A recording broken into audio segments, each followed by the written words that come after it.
Il avait déjà remporté une victoire d'étape l'année dernière sur le Tour de France, c'était à Rodez. Cette fois, Greg Van Avermaet a fait encore plus fort. Échappé dès les premiers kilomètres, le Belge a d'abord fait la différence en compagnie de Thomas de Gendt, avant de lâcher son compatriote grâce à une attaque tranchante. Le coureur de la BMC finit l'étape en solitaire et fait en plus coup double, puisque ce jeudi, il portera pour la première fois de sa carrière le maillot jaune.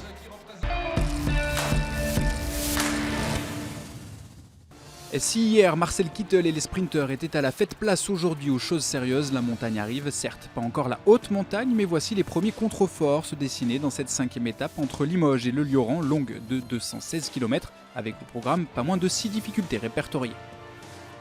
Le Tour de France change de physionomie, exit les sprinteurs, place désormais une autre catégorie de coureurs, les punchers grimpeurs. Très tôt, 9 hommes vont prendre les devants, un écart qui va rapidement passer la barre des 11 minutes, moment choisi par Thomas de Gendt, Andrej Grivko et Greg Van Avermaet pour s'isoler en tête de course.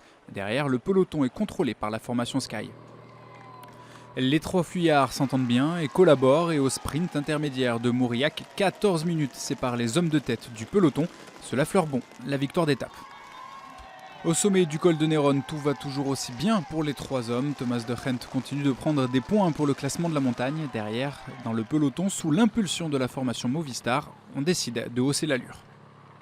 Le col du Pas de Pérol, première vraie difficulté de ce Tour de France, va faire l'écrémage à l'avant comme dans le peloton. Andrej Grivko ne parvient pas à suivre ses 2 compagnons d'échappée, quand dans le même temps Peter Sagan est comme arrêté sur le bord de la route. Le maillot jaune ne peut suivre le rythme infernal de la Movistar, au même titre que Vincenzo Nibali, le dernier vainqueur du Tour d'Italie.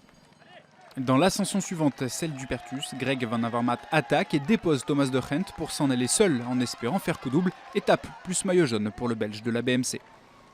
Une fin d'étape bien maîtrisée par Greg Van Avermaet qui vient lever les bras au Lioran après plus de 190 km d'échappée. Une deuxième victoire sur le Tour après celle de Rodez en 2015. Une double satisfaction car jeudi le Belge s'élancera en jaune au départ d'Arpajon-sur-Cère.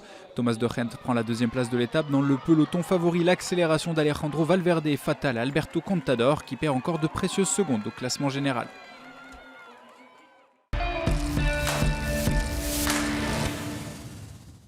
Ouais, je me sentais assez bien. Grivko et Maïka ne roulaient pas au début.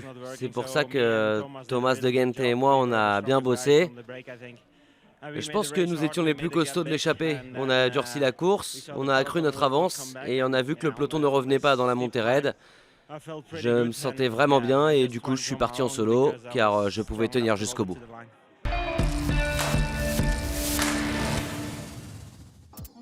Rafa Maïka prend lui la 3e place de l'étape, juste devant Joaquim Rodriguez. Julien Alaphilippe, 1er français, 7e, Christopher Froome est lui 9e.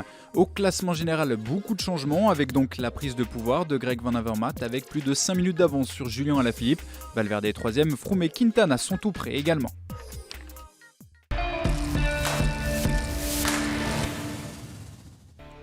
La 6e étape du Tour met le cap sur le sud, Arpajon-sur-Cère, direction Montauban et les routes surchauffées du Tarn-et-Garonne. 190 km à avaler, quelques difficultés en milieu de parcours, peut-être une journée pour baroudeur.